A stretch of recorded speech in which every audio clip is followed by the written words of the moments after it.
And we're here to talk about Eloy. Mm-hmm. Here to talk about Eloy the Existential Donkey, which is a children's book. How long have you been working on this children's book, Ben? In children's book form, like a year. And before then? Before then, like another 2 years before that. Yep. This is 3 years in the making, in the conception, and then the medium, and then the form, and the testing. And today is the day that you're launching the Kickstarter campaign that will allow people to buy it. We talk about stories a lot, and one of the things that we notice is that stories don't come out fully formed. Mm-hmm. Stories improve in the telling, and they're always a little bit different. You get feedback from the audience. The story morphs as you understand it better. And now you're saying you understand it well enough to publish it. Yep, to publish it. I'm glad you didn't say that it's finished, because stories are never finished, and you get in trouble when you think of them like that. I agree. But I think it's a good time for our audience to hear the story. And you've got a clip of reading this story to a 12-year-old girl. We both know her. Yep. Her name's Char. And she's autistic. She was diagnosed very young. Yep. She was nonverbal for 5 or 6 years. Yep. She's been through intensive therapy that has brought her into mainstream classrooms. But we're going to see you read to Char, and then we're going to talk to Char's mom a little bit about Char's response to the story. Eloy the Existential Donkey. Written by Ben Creighton and illustrated by Carolyn Arcabasio. Eloy loved to listen to the birds sing. He tried to sing too, but what came out was a donkey bray. Hee-haw! One day, a strange man named Haffy came to Old Lady Big Rock Mountain. Haffy had a magic wand called a flute that made a sound like bird song. Eloy asked to borrow the flute. Squawk! Haffy laughed. It takes hard work and practice, he said. I'll teach you. Every day, Eloy practiced with Haffy's flute. Every day, he got better and better. One day, as Eloy was playing the flute, a rock slide came and buried Paige and Haffy. Eloy and his mother and father worked hard and dug them out. Paige's leg was twisted. Haffy's head was hurt. Eloy's mother wrapped bandages around them and asked Old Lady Big Rock Mountain to heal them. All that night, Eloy sat and played his flute softly over Paige and Haffy as they slept. The next morning, Paige's leg felt better. She said, "Your magic music healed me, Eloy." But Haffy's head was still hurt, and he would not wake up. Eloy's father said that Haffy had died in the night. Eloy's mother said, "Old Lady Big Rock Mountain has taken Haffy to live with her. He will be happier now." That night, Eloy could not sleep. He walked away from where his mother and Paige slept and found his father waiting for him. Eloy asked, "How can Old Lady Big Rock Mountain have taken Haffy to live with her? He's still here. He's just not moving around anymore." Eloy's father sighed. "I don't think Old Lady Big Rock Mountain took Haffy to live with her. His arms and legs and head are still here, but the part that made them Haffy is gone." "But where did he go?" Eloy asked. Eloy's father said, "I remember the world before you were born, Eloy. Where were you then?" Eloy didn't remember. Eloy's father said, "One day there was nothing, and the next day there was you." That's what happened to Haffy, but the other way around. One moment, there was Haffy. The next moment, there was nothing. Except for one thing. When Haffy was alive, he told us stories of his home. He taught you to play the flute. Those things did not go away because Haffy is gone. That's what's left of Haffy in the world now, Eloy. Not the arms and legs and head and heart that aren't him anymore. You. The next day, Eloy packed a sack full of food. He hugged his mother and sister goodbye and promised to visit, and set off to travel the world. Everywhere he went, he would play on Haffy's flute. Whenever he met someone new, he would tell them stories of his friend Haffy and of his family, who still lived on Old Lady Big Rock Mountain. And sometimes, when he met a little boy or girl who wanted to learn, he would teach them to play the flute too. Yeah.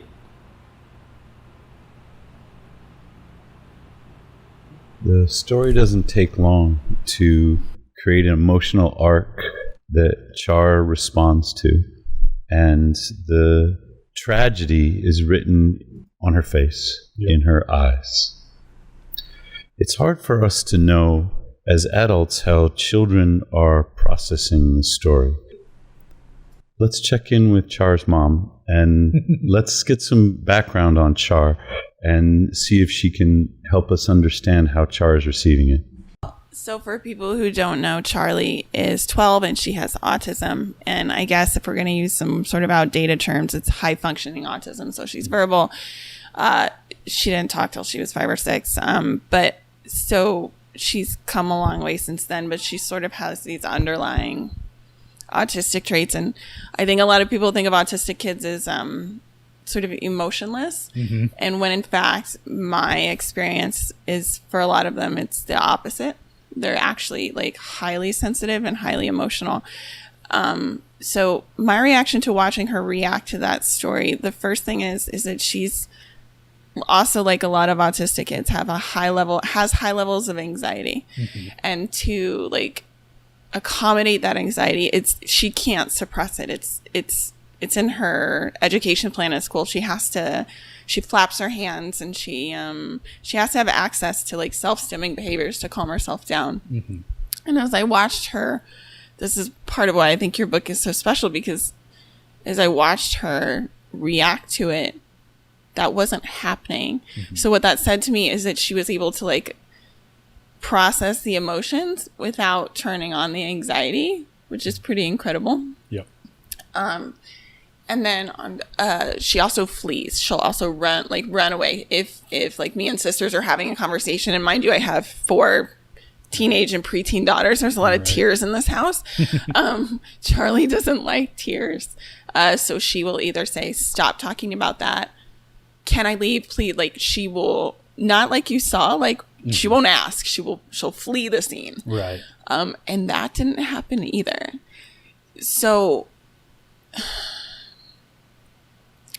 I really am struck by the way it resonated with her in a way that didn't scare her. Because we're also non-religious. We don't have any sort of those religious anchorings for her to understand. And she's 12, but she's probably a little closer to like 9 or 10, like with her understanding of the world and her like understanding of like existential aspects of our lives. And so watching her like really sit and think and like move through the emotional experience of the story without getting freaked out and watching her like process it was pretty profound for me. Yeah, it was certainly a profound experience for me, because I didn't realize, so I did the prototype version of the book I can see it right over there on your bookshelf. It is. It's been in your apartment since it was a thing. Yep. And it did not occur to me that she'd never picked it up. She never read it. That was her first time experiencing the story. Yeah. And it was also my first time since the art has been finalized, like 100%, it's done. Yeah. It was my first time sitting down and reading it to a child. I've read it to my nieces and nephews a couple of times at various stages, but that was my first time with essentially, I mean, it was on my laptop. It's not in print yet, but with the final art and the text on the page and everything, sitting down and reading it to somebody. And so watching her react, how did you feel? Yeah, I was definitely, you could see me turning to her constantly, engaging, which is... Is she okay? Is she okay? Yeah. Which is pretty normal, I think. You know, parents are going to read this to their kids. They're going to be... That's part of the experience. Parents might decide... there's the joke on you ever see the episode of Friends where Phoebe talks about... Yes, I've seen them all. Yes. Phoebe doesn't know the end of Old Yeller because her mom would always stop the movie at that. Yeah. Like, parents might decide to skip certain lines or, like, rush past certain pages, and that's okay. It's up to every parent to know what their kids are ready for. Well, you tailor the experience to the audience. What I find amazing is, like, she was so sort of... clingy to you afterward. Like she felt safe. She felt like moved, but not in a scary way. Mm-hmm. Like, well done, Ben. I'm very impressed. Yeah. And I mean, this is practice for me too, because I'm going to, the book is not the finish line. Publishing the book and putting it out there in the world isn't the finish line. I also want to explore from the parent's perspective, how do you approach this? How do you talk about the book with your kids afterwards?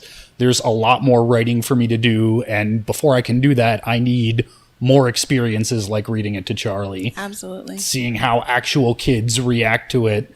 And I've tried to do that every step of the process by, using my nieces and nephews as my little test market. Right. Yeah, and it's a tough line, and it's something that I worked hard to calibrate as the story took shape. And I had people tell me, like, no, you can't put this in a kid's book. You can't. You're going to trauma. Like, no, you've got to dial it back. And and I did. I prefer the word calibrate to dial back. Yeah. Because it was definitely my goal not to pull punches, not to sugarcoat. Yeah. People ask, what is the age range for this book? And I don't even know what to tell them. Like, I don't know. You know your kid. Right. Is your kid ready for this? You tell me. Well, and there's something to it. Like, you read books first. Yeah. When you're a parent, typically speaking, unless it's, Pat the Bunny or something, but, which is a good book too. I can tell you my perspective as a parent, which is, I don't know that there is an age that I wouldn't read that to them. It'll mean something to them when it needs to. Yeah. Is my opinion. And, the 10-year-old sounds right, because honestly, I know you don't have this experience, and I kind of do, because we both grew up with like religious sort of upbringings. Mm-hmm. But for those kids who don't have that, imagine like them hearing all of these other sort of religious explanations and not having one of their own. Like, what a relief to be like, this makes sense. Like, this is something that helps me understand this. Like, to me, it seems like an anxiety reliever versus the other way around. Yeah. I mean, at the very least, letting kids know they're not alone, because they don't have, their friends might have a church that they go to, the support structure. Right. And just because they don't have a church to go to, or even if they do, and that's just not what speaks to them, that doesn't mean that they have to figure it all out themselves. Right. There are other people who have gone through what they're going through. Right. Yeah. And willing to touch on something that you might mention later when I'm not there, but I'll be watching. Okay. It probably helps them not feel quite so powerless. Yeah, I hope so. Yeah. Yeah. That's my goal, is just to, I can't solve grief. I can't take that away. I can't fix it all for them. But if I can give them some tools that might help, and their parents some tools that might help, that's all that I'm trying to do. You did it. All right. Good job. Thanks, Amanda. Back to future Ben. I want to to talk about some of the turns in the plot, but first I want to talk about why. Why was it important to write this story? Some folks at home might know, my younger brother died at the age of 27. How old were you? I was 33. Mm-hmm. Yeah. Older. Something like that. And he died in the night, suddenly. We didn't expect it. And I woke up to the sound of my dad pounding on my apartment door because he hadn't been able to reach me by phone. My phone was set not to ring past a certain time at night. And by the time I became aware of what had happened, it was over. My mom had discovered him, and she'd gone to the hospital with him and had informed my sisters and my dad, and nobody was able to get a hold of me, and my mom was the one who had to make the decision to take him off life support because the EMTs, the doctors, told her, he couldn't be resuscitated. It had reached the point where it was very unlikely they would be able to, and even if they could, permanent brain damage. And so she made the right decision, but I couldn't do anything. I couldn't comfort the people I cared about. I was unconscious and powerless. That's the same word Amanda uses, that maybe this story will help people feel not quite so powerless. Yeah, and that's because she asked me some similar questions before we recorded that, and I told her I don't want anybody to ever have to feel as powerless as I felt. My aim is not to erase grief. Nothing can do that, but to give people tools to not feel powerless in the face of grief. And in the story, there's no funeral. They just kind of leave the body there. And you're very descriptive about the body, and these are the arms and the legs and that. Yeah. But Eloy, he just wanders away. There's no ritual. Yep. There's no service. Yep. Why is that? My brother's funeral did not go well. There was a very public family disagreement. The funeral did not fulfill the function for me that it is meant to fulfill, a public sharing of grief. I didn't get that, and so I wasn't able. It didn't occur to me to write it into the story because that's not how it happened for me. So the funeral, there was a funeral for your brother. Yes. But it gave you no comfort. No. Why? Because my parents had a fight. Mm-hmm. It's a long story and an ongoing family argument that came up. That came to a head at the funeral. Your parents were divorced at the time. Yeah, parents were divorced at the time, but are still divorced. And their relationship at the time that your brother died was these divorced parents, but without sort of a form or a structure for interacting. You're saying this is a long-standing argument that they had that interfered with how they would cooperate. Did you notice that in your story of Eloy goes to find his father, who is waiting for him. And his father is alone. Yep. Where's Eloy's mother? Yep. Back at the house. Why are they apart at this time that's so important for Eloy? Because that's how it happened for me. That's how it happened for you. Yep. There was no funeral in the story because the funeral didn't work for you. Yep. And your parents were fighting even if they're in the same place. And so you wrote a children's story where the parents are separated. Yep. They can't even be in the same room. Yep. Eloy has to go find his father. And his father is waiting for him. How did Eloy know where to find his father? My father was not waiting for me with sage words of advice. The father in the story is an idealized father who told me what I would have wanted to hear. So you created a character, Eloy, with whom you identify, and you retold the story of Eloy's loss. You left out the funeral, because that didn't work, and you rewrote the part of your father in a way that would provide some comfort and some advice for Eloy. Yeah. Will you remind us what the father tells Eloy? The father gives, I don't dwell on it too much, I don't think. The mother gives him a symbolic religious explanation. Mm-hmm. There's no formal He's better off now. He's happier. Yeah. There's something macabre about that. As if we should all be dead. Yeah. Because we'd be better off, you know? Ouch.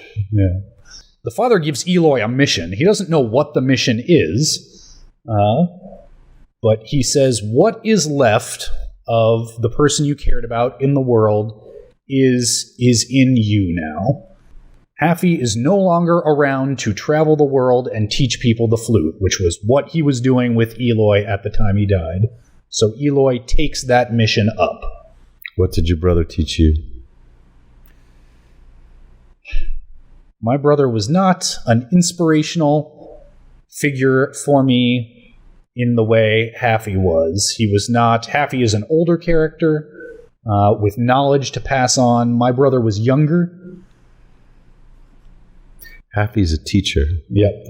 And this idea from the father that what Haffy has taught Eloy resides in Eloy, and Eloy has a purpose to his life now. Yep. That wasn't the case with you and your brother.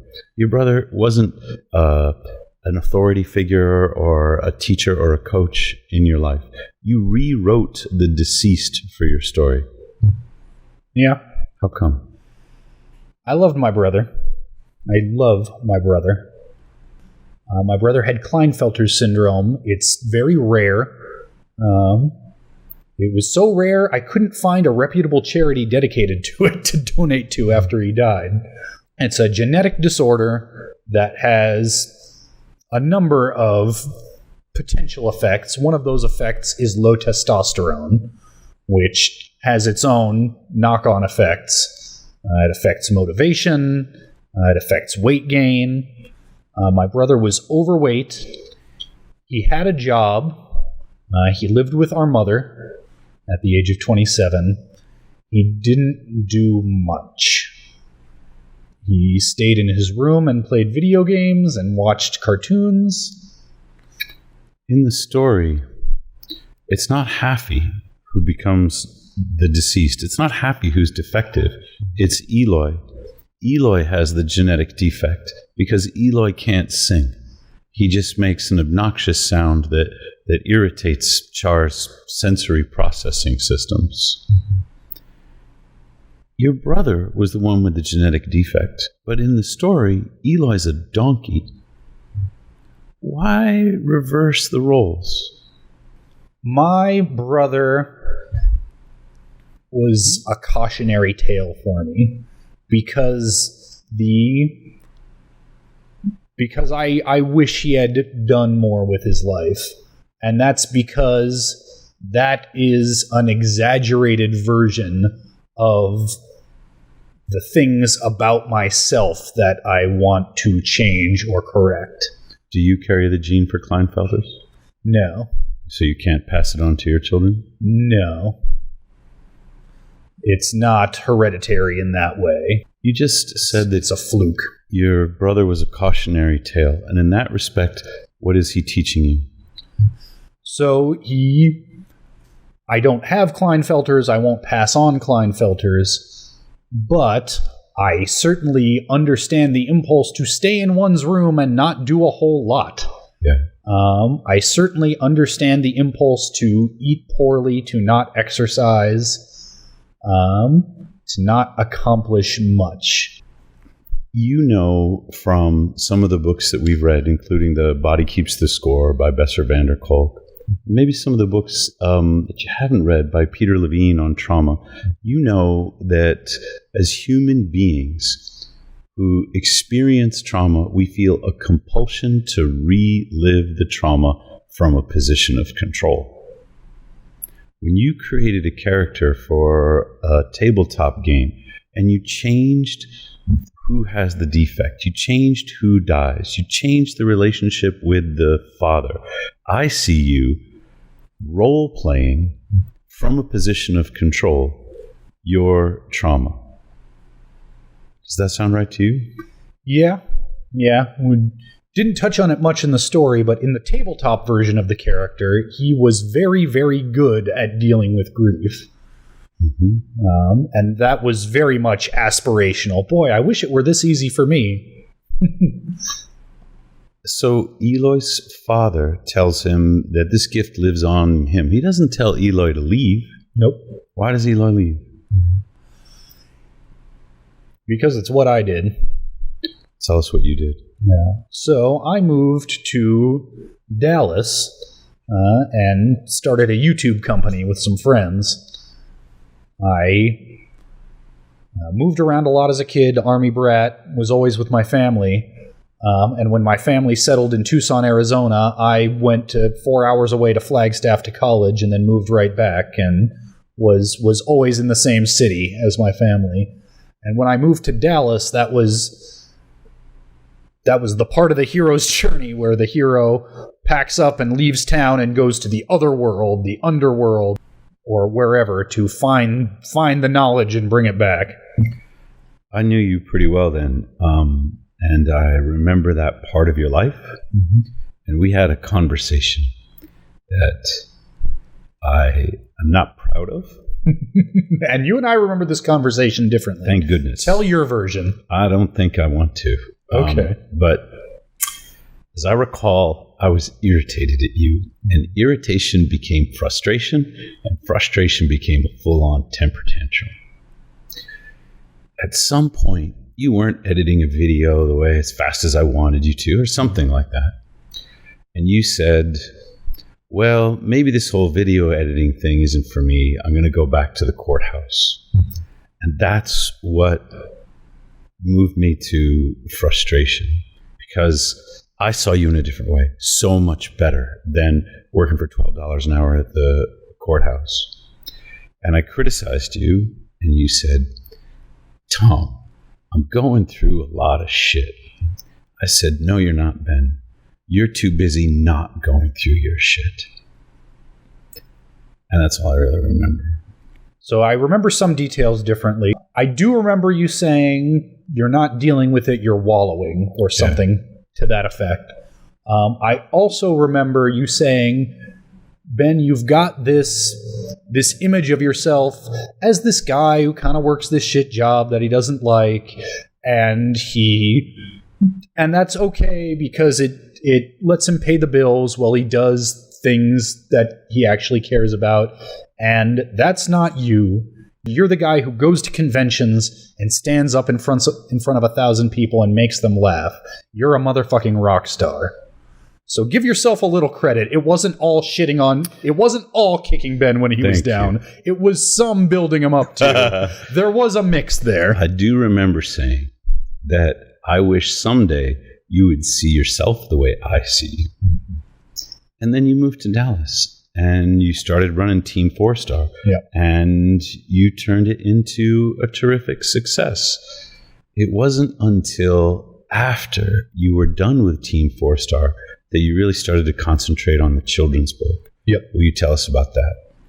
Yep. So I separated from Team 4-Star and I'm starting to realize how much everything in my life is some kind of proxy for my brother, either being him or caring for him, even though he's gone. And that was very much Team 4-Star. My brother was a grown child. They were not that in as dramatic a fashion. They did not have genetic disorders. But in important ways and emotional ways, they were grown children. You were supposed to lead them. Yep, I was supposed to be their daddy. Yep.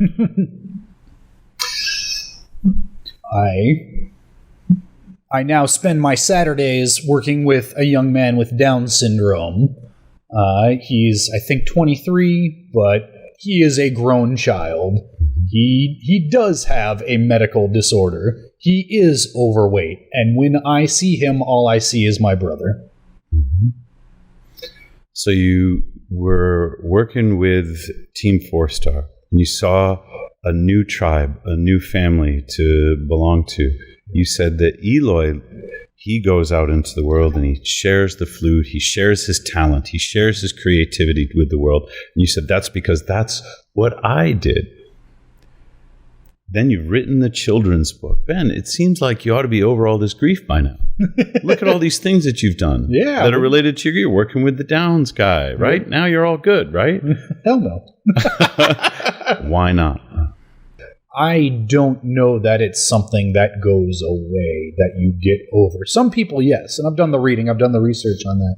Some people never have to deal with it in the first place. They just, they feel sad, but they don't feel that deep, life-changing grief the way I do. And in fact, they have to perform it a little bit to not seem like monsters. And they're not monsters. You hear that. Some people don't grieve when somebody's close to them. How dare they not grieve? Yeah, they must be sociopaths. Well, no, actually. They are functional human beings. They have the normal range of emotions. They exist, and I envy those people, and I'm not one of them. You said the other night that you didn't think you would ever get over it.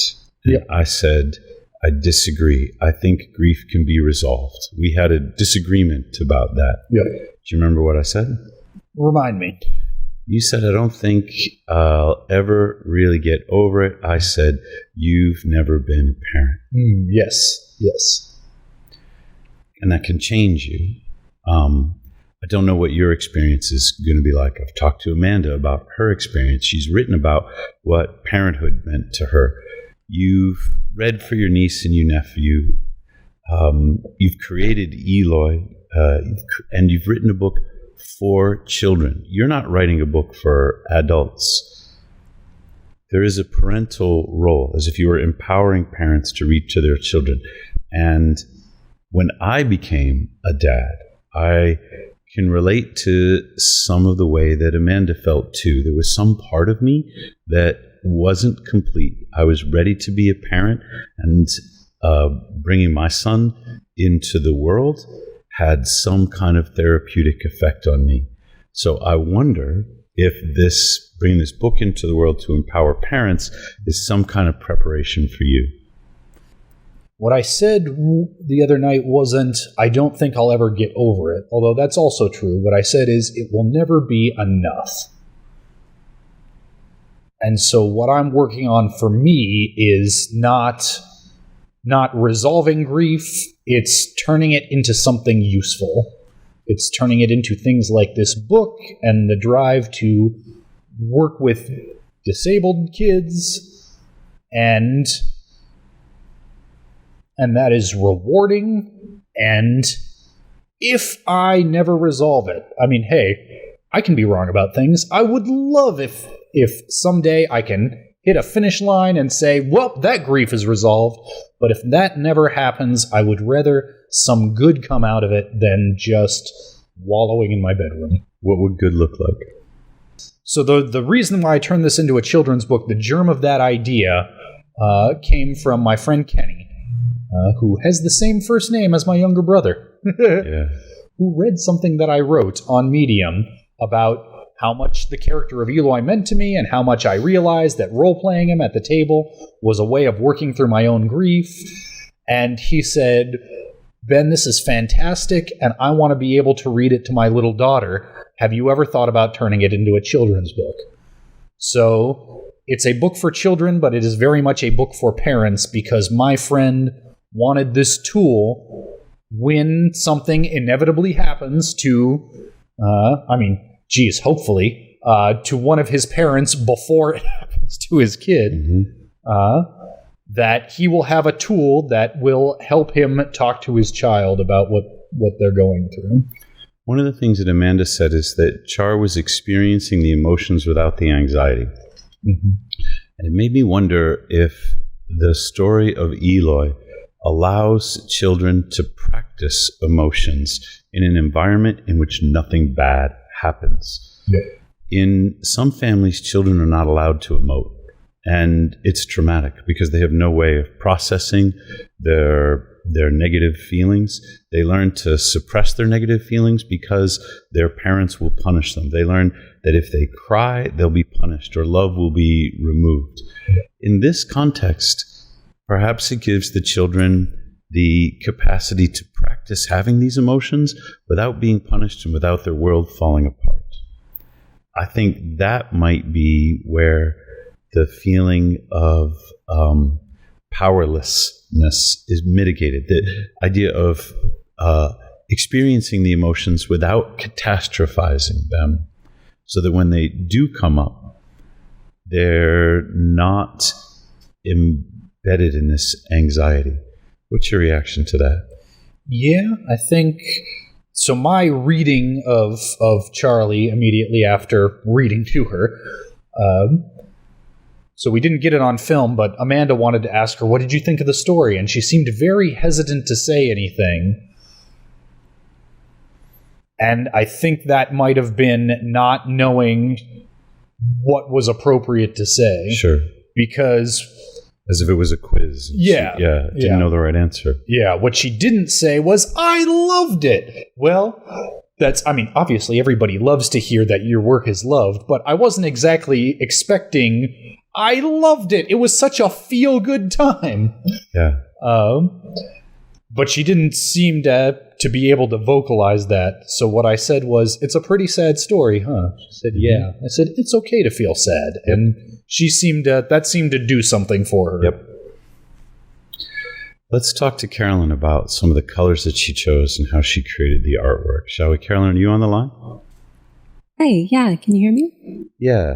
So this is Carolyn Arcabasio, the illustrator, who I've been working with since September of last year. Carolyn, I think Ben selected Eloy? you as an artist because he liked the gentle watercolor landscape approach that seems to come so easily to you. That doesn't explain to us how you chose colors like Blake has just shown us in this frame. Will you talk about your color selection process? And the reason I'm asking is because we were just talking about emotions, and colors evoke feelings. This is in the first quarter of the story, but before,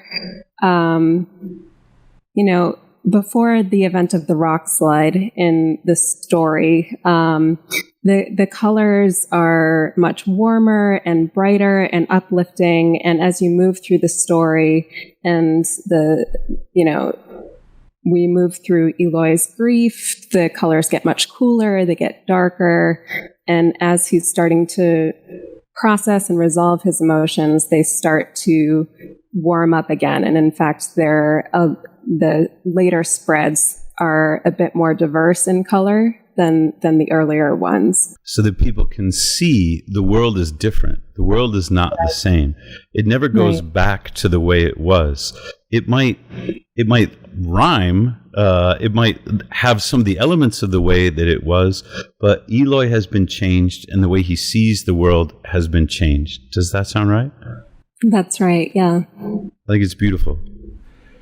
Are there other things that you can tell us about how you created the character Eloy, like how he moves, even though the drawings are static, like the posture that you give him?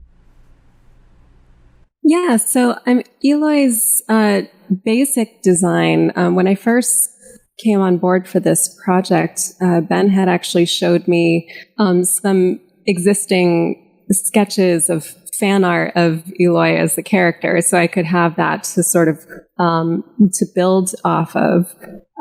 His costume was pretty much decided already, and things like that. But as far as his movement and his poses, Ben, you and I had talked about this during the development. Like Eloy and his father's ear positions, for example, are really significant. They demonstrate when they're feeling active or when they're feeling vulnerable. And so that's something that, as part of their sort of physiology, that we could use as a tool to communicate emotionally. Carolyn, I think it's genius. If we imagine that there are no words, the illustrations still tell the same story through the color and through the posture and through the ears, the details that you're mentioning. Is that what you're going for when you illustrate a story, especially, or when you illustrate any story? Picture books, I always think of it as a marriage between the art and the writing, that one really enhances and enlivens the other. And I'm really glad to hear that the art alone sort of works you through the narrative. Carolyn, thanks. I want to check in with Stuart. I think Stuart's also on the line because you're a parent and you're a teacher, and you, Ben tells me, were instrumental in the development of the story midway through. I am both of those things. The third one, not entirely certain, but that is a very flattering way to put it. Thank you. But yes, I am a teacher. I am a parent of an autistic child as well. And one thing I don't remember our conversation too much, but I was very supportive about the story in the sense that I knew a lot of people think kids are delicate, and I know for a fact as a teacher, and especially listening to some of the stories of some of the kids that I taught, that's bullshit. Kids are actually very tough. They can handle a lot of things. There are just things that if you want to introduce them to something, there are strategies to make it better for them. I can tell you my reaction to that. We have this idea that kids' stories should be fun. Amanda quoted Pat the Bunny. I remember that book. I remember using that book with my kids, and it was tactile and it was very upbeat. I told Ben what a jerk he is for writing, and I'm being sarcastic here, for writing a sad story. Couldn't he have done a story like, Blue Eggs and Bacon or something peppy? And you're defending the use or the creation of a sad story. What do you think that does for kids? You kind of nailed it earlier when you said it gives them room to practice this really sad stuff. There's adults, including myself, who just once in a while, even if I'm not feeling sad, I will go seek out sad things just to feel those emotions on occasions. I'm going to go social commentary on you here, Stuart. There is a great deal of pressure in the United States to be happy, to demonstrate, to perform happiness, whether it's on Instagram or whether it's on Facebook or whether it's in the positive psychology movement, which I think does a lot of good, but it's most superficial. It says, if you aren't happy, that's your fault, as if sadness were a moral defect in the United States. What I think the book is doing is giving children the opportunity to practice the emotions with the approval of their parents. And I want to ask you whether you think I might be on the right track. Absolutely. I really do. That's what's valuable about this book to me. It is fun to read Pat the Bunny and Green Eggs and Ham and Hop on Pop and Berenstein, but whatever that. I remember all these ones from being a kid. It's also, especially in our social media, emotive performance world, to give children the opportunity to practice negative emotions with the approval of their parents. And I think the book does that because nothing that happens in the book can be blamed on some parental deficiency. Your child isn't unhappy because you didn't get them the right birthday present. Your child isn't unhappy because you somehow were defective in the shoes that you bought them or some other way that you're parenting poorly. Your child is unhappy because you bought them Ben's book so they could practice negative emotions. What's your reaction to that, Stuart?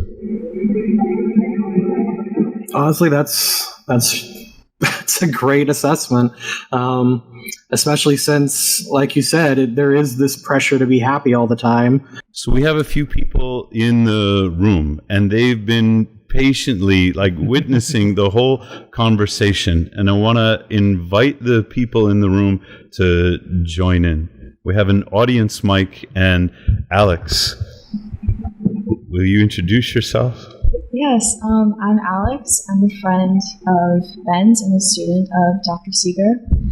And Ben, I wanted to start with, your story was amazing, really powerful, and it's something I wish I had as a kid.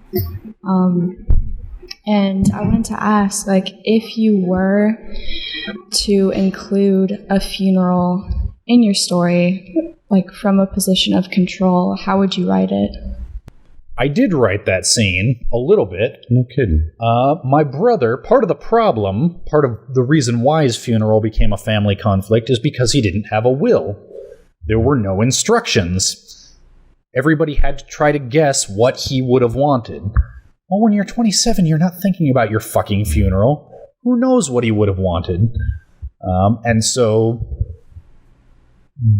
where I came down from was he didn't care and it doesn't matter and you're all idiots for making a big deal out of it. Mm-hmm. Usually more diplomatically said than that, but not always. Mm-hmm. And so I wrote a will with very clear instructions for what is to be done when I am gone, not because I care, because I don't, not because I think it matters, because I don't, but as a gift to leave behind so that nobody ever has to have a fight over what to do when something happens to me. So that can be a tool that they can use to reassure themselves that they have done the right thing, which I think is important. It's a cliche, but funerals are for the living, so I did that for the living. I think you were mad at your parents throughout that whole thing. Yeah. Why? Yeah. Because they had a big pissing match at my brother's funeral and after my brother's funeral, and they did not... I've described it as a tug of war with my brother's literal corpse as the rope. Yeah. Instead of giving to their surviving children a funeral to come together and share their grief and get some sort of catharsis, they made it about them. I remember having a conversation with you at some point. It was about the funeral, but I don't think it was at the time of the funeral. And I asked you this question: who is the stronger leader, you or your dad? Yep. And I did another one of those things that I'm notorious for. If you're the stronger leader, then why did you put your dad in charge of these funeral arguments with your mother? Yep. And I might not have been the stronger leader at the time. Yeah. I might have become the stronger leader in the fallout of my parents' failure to put on a proper funeral. Because yes, if I had it to do over again, I was not involved in the funeral arrangements, and I've written about this on Medium. When I say I was powerless at the time my brother died because I was physically unconscious. I also did not step up afterwards. I did not ask to be part of the funeral arrangements. I left it in their hands, and I naively thought or hoped that they would be able to come together and sort it out. My sisters were dealing with their own grief, and I'm very grateful to my sisters. We had a family meeting, the three of us. I have two sisters. They're twins. They're both 4 years younger than I am. And we had a meeting, just the three of us, and confirmed our loyalty to each other. There you go. My sister Rachel, who I'm not sure if she's watching this, my sister Chrissy, I've seen her in the chat, but Rachel called that meeting together, and she was the one who said, our first loyalty is to each other because, hard as it is to say, we are going to be part of each other's lives longer than mom and dad are. And I admired the shit out of her ability to speak that hard truth. So I had my sisters, but we were dealing with the family grief, the family conflict, not our grief over my brother. I had other friends. I had Kenny, who was not able to be here today. But the one who gave me the idea to turn it into a children's book, he was there for me. The woman I was dating at the time was there for me in a way that I don't think she fully understands how grateful I was for. But also, as long as I can remember, whenever I've been dealing with difficult emotions, solitude has been my first recourse. I have wanted to go out in nature, if I can get it, and be by myself, and reconnecting with people, talking with people comes later. That is part of it. But my instructions to Carolyn were, draw him hugging his mother and sister goodbye.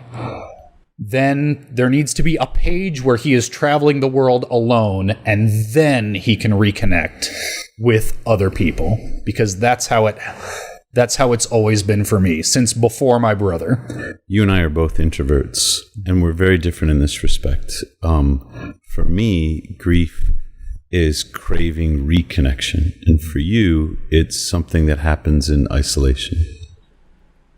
I don't know why that is. Yeah. Did you have much time in isolation when you were a kid? Much time to yourself?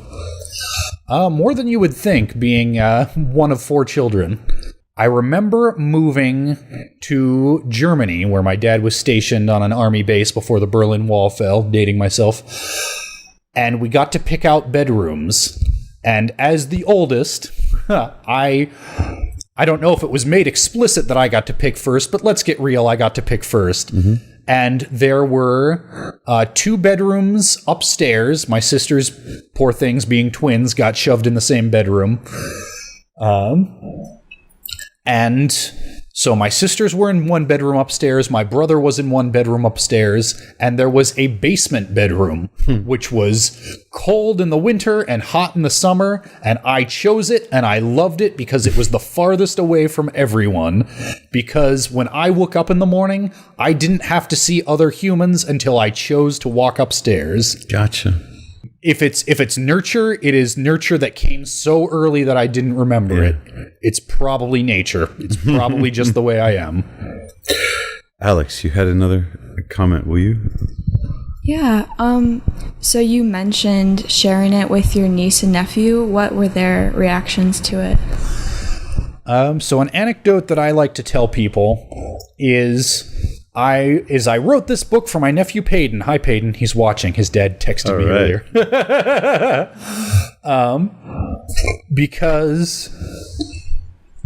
Because shortly after my brother died, he asked me, Uncle Ben, Uncle Kenny's in heaven, right? So why is everyone so sad? And the book, in some part, is an answer to him. But the truth is that I wrote it for me, because my nephew has handled it. When I say that Eloy is my aspirational version of myself that handles it way better than I handled it, actually my nephew's that. He's handled it, as far as I can see, way better than I've handled it. So they like it. They like the art. They're very complimentary. My nephew, my sister reports to me that after I read it to them for the first time and I left, my nephew said to my sister, his mom, I'm so proud that my uncle wrote a book. Mm-hmm. But I don't think, and they can correct me later if I'm wrong, I don't think they actually have that deep need for it that I do. Some kids do, and I'm writing it for them. Charlie seemed to respond to it really strongly, like more strongly than my niece and nephews did, and that's fine. It's a powerful story. Yeah, it is great if only some people get hit so hard by grief that they need this story. That is awesome for the people who can just somehow just came out of the womb knowing how to handle this shit. That ain't me. I wish. Yeah. Ben, people want the book. Where do they get it? Kickstarter. It will also come with every copy will be signed that you get through the Kickstarter. It'll be available sometime later, but this is the only way it's available now. Everybody who backs will get a signed copy of the book. It will also come with a coloring book with line work done by Charlie's sister, Maddie. How old's Maddie? Maddie is 10 years old, same age as my nephew. How did you get a 10-year-old girl to do the coloring book, the line art for the coloring book version? I originally pitched it to Charlie, who's 12. She's quite the graphic artist. Oh, yeah, loves doing art. Turns out loves doing her own art. Has a little more trouble getting fully invested in adapting somebody else's art, which is fine. But Maddie said, well, gee, can I try? Absolutely you can. And Maddie has cerebral palsy. Her fine motor skills are not highly developed for a girl her age. No, they're not. But what she does have is an incredible ability to concentrate. That it's just astounding. When she sets her mind, when she is super motivated, internally motivated, not just by the desire to please somebody else, but actually invested in a project, it is fantastic, the amount of concentration she can apply. When people buy the coloring book, they will get Eloy in a line drawing representation interpreted by a 10-year-old with cerebral palsy who is working on her own fine motor control just to get the line drawings done. That's pretty powerful. Yeah, it's amazing to me. And so, I've been working with her on that, and she will get paid. We've negotiated, and I've negotiated with her mom a fair price for her work, and that's included when you back that Kickstarter. You're also paying her. She will be credited on the cover. If I have anything to say about it, I still need to, Maddie, if you're still watching, we still need to talk about how do you want to be credited on the cover. You better take it up with her agent.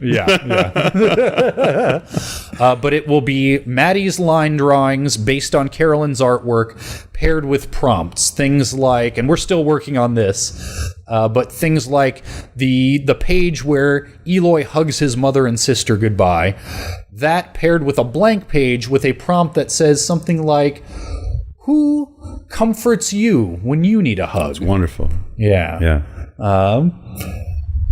The page where Eloy is alone, is there a time that you need to be alone?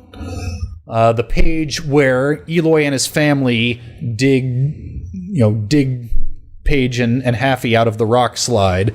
Draw a time when you and your family work together on a hard job. Yeah, I really like the prompts idea. I'm looking forward to getting my coloring book. I got my crayons, all 160 different colors. I'm going to go at it. Yep. So those two things are available to everybody: the book and the coloring book adaptation. There's also a tier to get included on the dedication page. There's only so much room on the dedication page, so get that while it's hot. And there is... I'll be on it. Some people will be on it whether they back at that tier or not. There are 9 slots left last time I checked.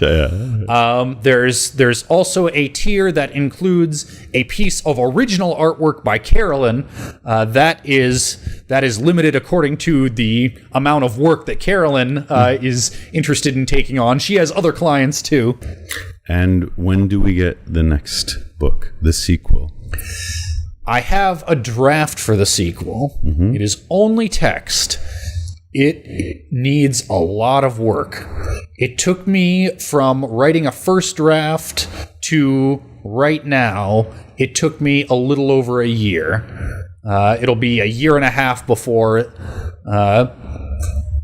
that book is in people's hands. Ben, we've started a new venture for exactly this purpose. Yep. To pound stories, to work the stories, to shape them and improve them and give them the strength that they need. Will you tell us about that? Yes, we are calling it Storyforge. We're working on a logo.